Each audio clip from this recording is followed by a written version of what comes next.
খুব খেয়াল করবো, দাঁত যেদিন পরে যায় বুঝতো খাইতে গেলে তখন বোঝা যায় দাঁতের কি মূল্য। মা বাপ বেঁচে আছে তাই এখন বোঝা যায় না কত বড় নিয়ামত। এই মা বাপ যেদিন মারা যাবে রে ওই দিন বুঝবি কত বড় নিয়ামত হারাই। 2 মিনিটের জন্য দেখতো দিনটা নরম হয়। কে রে বাবা হারাইছি, কে রে মা হারাইছি, এদিক সেদিক নজর দিবি না। কান্না না আসলো কান্নার ভান্ডর। বাস্তব একটা ঘটনা 2 মিনিটে শোনাই। আমার নিজ মাদ্রাসার বারান্দায় দাঁড়ায় আসর নামাজ পড়ে ছাত্রদের খেলা করার দৃশ্য দেখতেছি। খুব খেয়াল করেন, আমার দিক তাকান। ছাত্রগুলো খেলতেছে, খুব ভালো লাগতেছে। হঠাৎ করে মাদ্রাসা মেন গেটের দিকে যখন নজর দিলাম, নজর করে দেখি একটা বাবা হাতে কয়েকটা ব্যাগ নিয়ে দাঁড়ায় আছে। একটা বাবা হাতে কয়েকটা ব্যাগ নিয়ে দাঁড়ায় আছে। ওই ব্যাগের মধ্যে লুঙ্গি, গামছা, চানাচুর, বিস্কিট, কমলা, আপেল, বেদানা, আঙ্গুর দেখা যায়। তখনই বুঝেছি এটা একটা ছাত্রর বাবা হবে, কিন্তু কোন ছাত্রের বাবা আমার জানা নাই। খুব খেয়াল করবে ভাই। আমি একবার বাপের দিকে তাকাই, একবার মাঠের দিকে তাকাই। বাবা ও অনুমতিবিহীন মাদ্রাসার ভিতরে প্রবেশ করতে পারে না।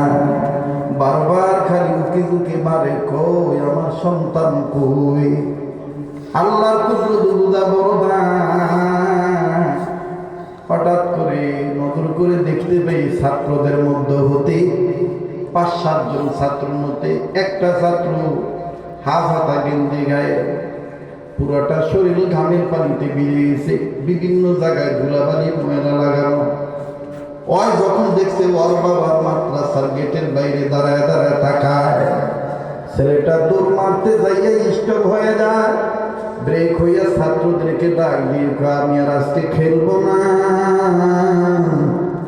ওই যে আমার আব্বা এসে, আমি আমার আব্বার কাছে যাই।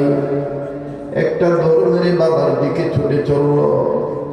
বাবাও এমন পাগল রে, যেই বাপেরে আমি তুমি ঘামের শরীর লইয়া ডাক দিলে করে যাইতে চাই নেই, কইছি তোমার গায়ে ঘামের গন্ধ কর।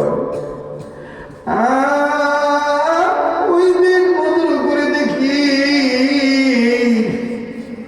এই ছেলেটা ঘামের পানিতে ভিজা গেঞ্জি লইয়া, ময়লা কাপড় লইয়া, ময়লা শরীর নিয়ে যখন দৌড় মারছে বাপের দিকে, বাপে ব্যাগগুলো জমিনে ছুঁইয়া 2 হাত বাড়ায় দিয়ে বাবা আমার বুকে।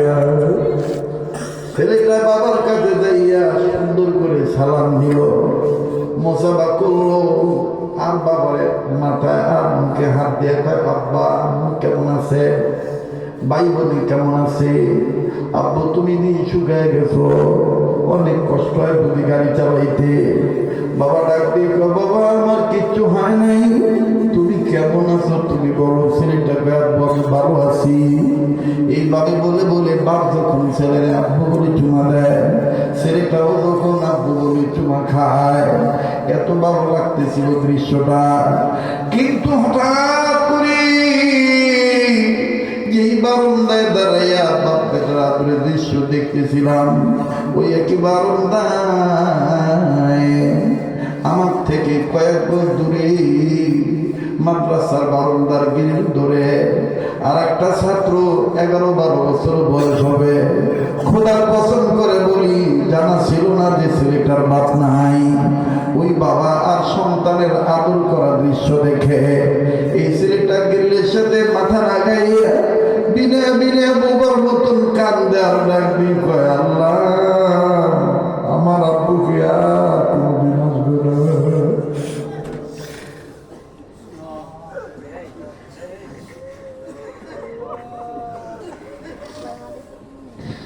আল্লাহ আমার আব্বুকে আর কোনদিন আসবে না। ছাত্রটার কাছে যাইয়া ডাক দিয়ে করলাম বাবা তুই কাঁদিস কেন রে, তোর কি বাবা নাই? বলা মাত্র ছেলেটা চিৎকার দিয়ে আমার আব্বা ছিল 2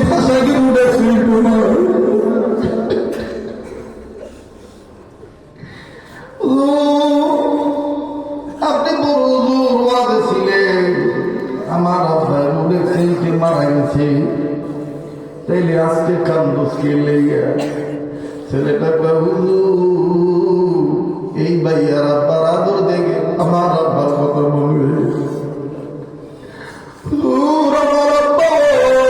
এই ভাইয়ের আব্বার মতো চানাচুর বিস্কিট লইয়াইতো, মাসে খরচ দিয়া যাইতো, বাজারে নিয়ে যায়, দোকানে নিয়ে যায়, কত কিছু কিনে দিত। আমি জানি না রে ভাই, ময়দানে কার বাপ নাই, কার বাপ নাই।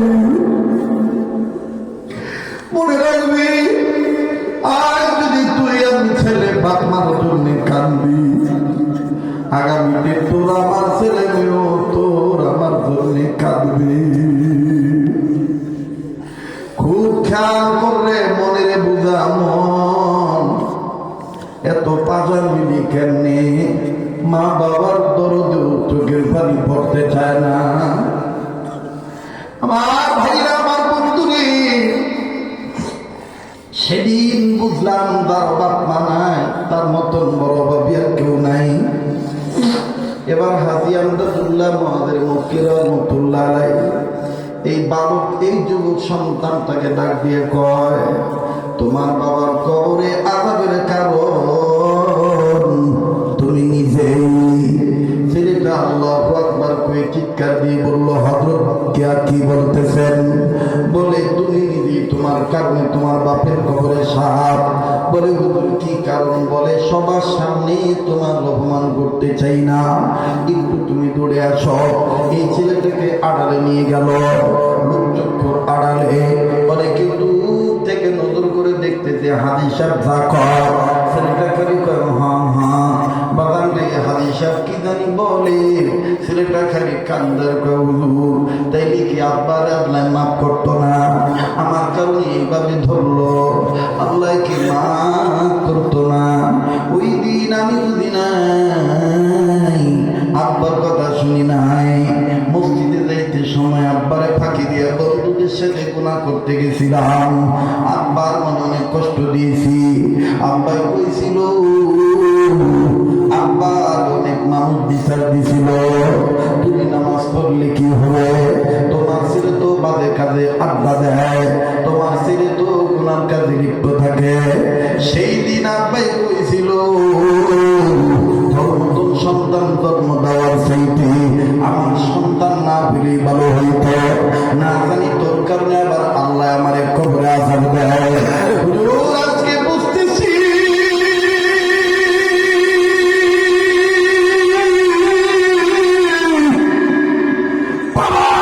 কবরে আযাবের কারণ আমি।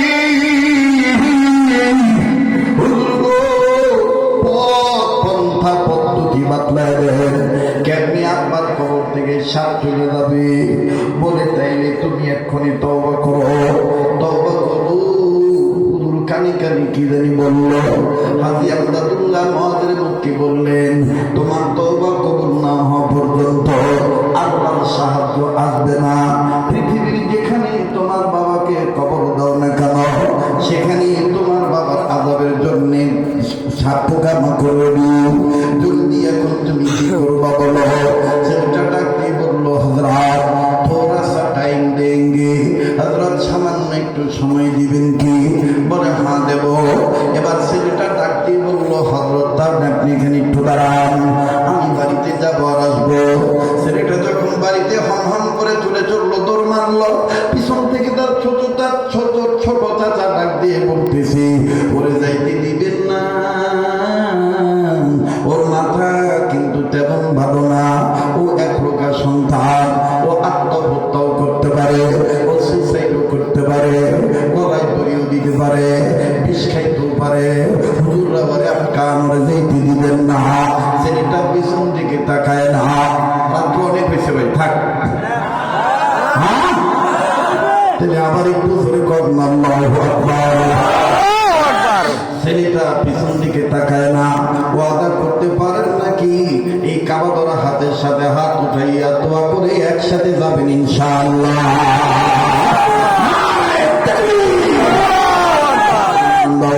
আল্লাহ পাক কবুল করবেন ইনশাআল্লাহ। সব ভালো ভালো কাজের রেজাল্ট আস্তে আস্তে আসে। আল্লাহ বলেন ইন্নাল্লাহা ইউহিব্বুস সাবিরিন, আল্লাহ বলেন ইন্নাল্লাহা মা'আস সাবিরিন। ধৈর্যশীলদের সাথে আল্লাহ থাকেন, ধৈর্যশীলদেরকে আল্লাহ ভালোবাসেন। এখান থেকে তিনি কি করবেন? আগামীকালকের কর্মের রুটিন সাজাইবেন অথবা কোন সামানাপত্র গোছাইবেন। এমন তো হতে পারে আজকের রাত জীবনের শেষ রাত্র হতে পারে। কার পিছনে জানি মালাকুল মউত দাঁড়িয়ে রয়েছে, কার জন্য জানি জন্নার বাসিনী হয়ে গেছে, কার জন্য জানি কাপড়ি কাপড় তৈরি হয়ে গেছে, কার জন্য জানি রে কবরের মাটি বাইনা হয়ে গেছে। আমার ভাইরা, দুনিয়া কিন্তু থাকার জায়গা না। এইবার এই যুবক পিছনের দিকে তাকাইলেন না, হন করে চলে চললেন বাড়ির দিকে। চাচাও চলে গেলেন পিঠে পিছে, লাশ নিয়ে সবাই দাঁড়িয়ে আছে। হাজী আমদাদুল্লাহ মহাজরে মক্কি রহমাতুল্লাহ আলাইহি জিকিরে আছেন।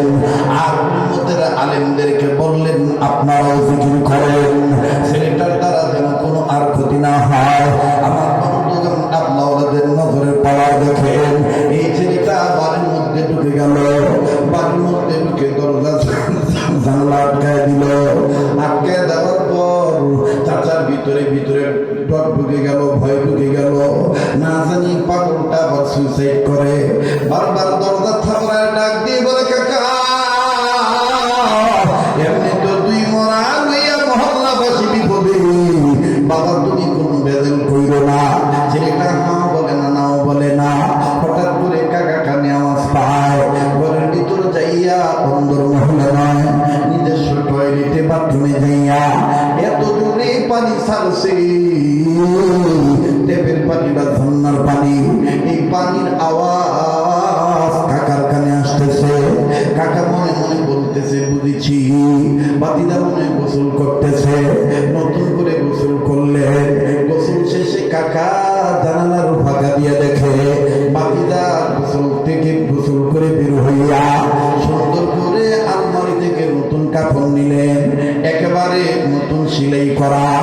এই কাপড়টা নিয়ে হাতে নিয়ে কয় আল্লাহ, আমার বাবা এই পাঞ্জাবি গায়ে দিত, আমার বাবা এই পাঞ্জাবি পইরা তাহাজ্জুদ পড়তো, আব্বাই কইতো এই কাপড়টা পবিত্র কাপড়। আল্লাহ আমি পবিত্র কাপড় গায়ে দিলাম। এই পবিত্র কাপড় গায়ে দিয়া ছেলেটা যায় নামাজ বিছাইল। যায় নামাজ বিছাইয়া আমার বন্ধুগণ যায় নামাজি দাঁড়াইয়া ডাক দিয়ে বলে মালিক রব্বে কাবা জাল জালালি ওয়াল ইকরাম ইয়া আল্লাহ, জান্নাত ডাক দেন না গভীর জলতে। আমি গুনাহগার হই আল্লাহ, আমি গুনাহগার, বলেন আমি গুনাহগার হই আল্লাহ, দয়া করে আমার গুনাহ মাফ করে দাও, তোমার নাম সে গফুর গফফার ইয়া আল্লাহ। ছেলেটা ডাক দিয়ে বলতেছেন ইয়া আল্লাহ, আপনি আমাকে মাফ করে দেন। আমি 4টা নিয়ত 2 রাকাত নামাজ পড়ব। 1 নম্বর সালাতুত তাওবা, 2 নম্বর সালাতুল হাজাত, 3 নম্বর সালাতুন নসরা, আল্লাহর সাহায্য যেন আসে। 4 নম্বর সালাতুল শুকুর, আল্লাহ একজন আল্লাহ মিলে দিয়েছে আমার জীবনের ভুল ভাঙে দেওয়ার জন্য। ভাইয়া নিজের ত্রুটি নিজের চোখে ধরা পড়ে না, আর একজন আল্লাহ ফেরেশ দিলওয়ালার সহবতে যাইতে হয়। এই জন্যই তো আল্লাহর গোলাম আমরা কেউ যায় জানি, কেউ যায় চরমনায়, কেউ যায় রসুলপুর, আমার বন্ধুগণ কেউ যায় নানুপুর। আমার ভাইরা যেখানে আল্লাহওয়ালার থাকে, ওই আল্লাহওয়ালাদের কাছে গেলে বাজান রে নিজের কলবের ময়লা ধরা পড়ে। কথা বলেন ঠিক না? আমার ভাইরা, আমার বন্ধুরে, আল্লাহ ডাক দিয়ে বললেন আল্লাহ, আমার আব্বাকে দেখতাম 4টা নিয়তে 2 রাকাত নামাজ আদায় করতেন, আমিও 4টা নিয়তে 2 রাকাত নামাজ আদায় করলাম। 1 নম্বর তওবা, 2 নম্বর সালাতুল হাজাত, 3 নম্বর সালাতুল শুকর, 4 নম্বর যতদিন বাঁচব তোমার নিয়ামতের রহমতের চাদরে, সাহায্যের চাদরে আমি থাকতে চাই। আমার বন্ধুগণ 4টা নিয়তে 2 রাকাত নামাজ আদায় করলে, তবে 2 রাকাত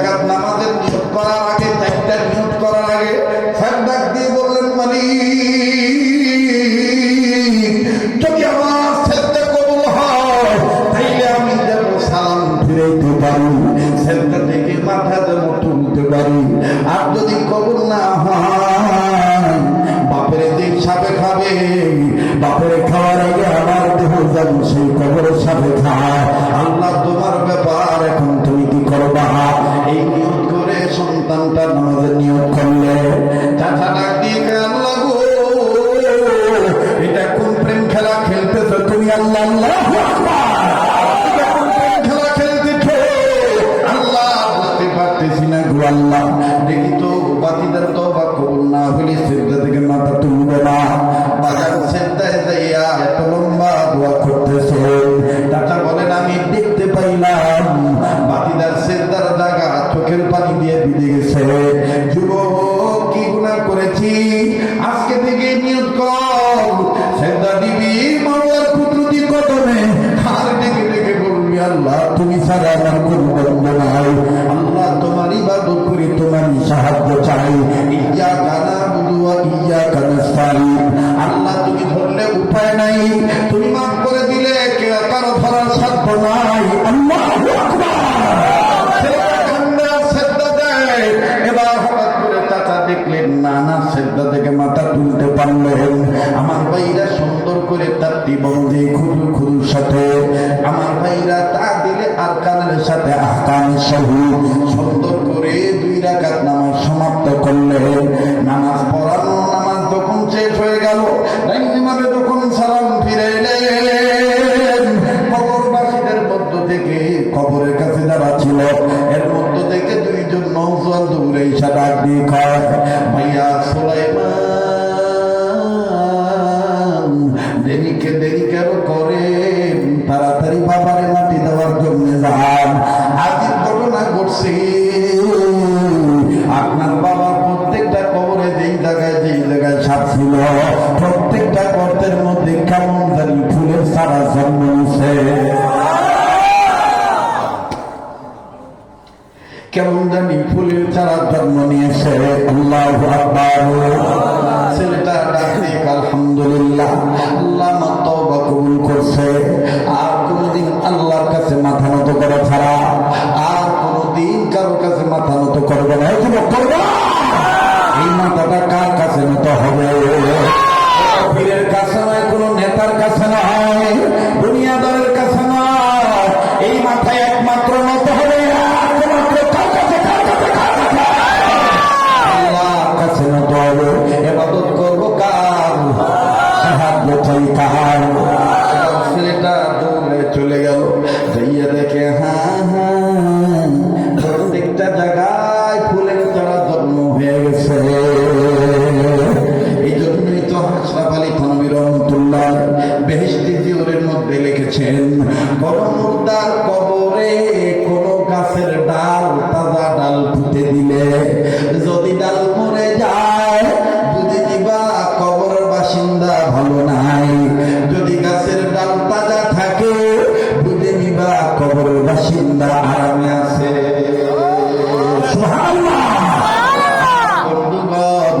এবার হঠাৎ করে যখন ছেলেটা দেখলো সব জায়গায় ফুলের চারা, ও আজিজতলা ভগবান দোয়া না করে কেউ দেইবা না। বড়দের মজলিসে এসে দোয়া করে দিও, তোমরা আগামী প্রজন্মের বড় বড় শেখুল হাদিস আল্লাহু হাক্কানি রব্বানি আলেম হাফেজ হইবা। আল্লাহ তোমাদের কবুল করবেন ইনশাআল্লাহ। এবার যখন কবরের সব জায়গায় দেখলেন ফুলের চারা দেখালো, হাজী সাহেব দাঁড়ায় দাঁড়ায় জিকির করতেছেন, আলেমরাও জিকির করতেছেন। এবার ছেলেটা এসে ডাক দিয়ে, হযরত এখন আমি কি করতে পারি? হাজী আমদাদুল্লাহ মহাদের মক্কি রহমাতুল্লাহ আলাইহি যেই গালে থাপ্পড় মেরেছিলেন, কাছে এসে ডাক দিয়ে কয়, আমারে মাফ করে দিও, কপালটা কাছে আনো। কপালটা কাছে নেওয়ার পর বুজুর্গ বান্দা চুমা দিয়ে কয়, কপাল নষ্ট হবে না।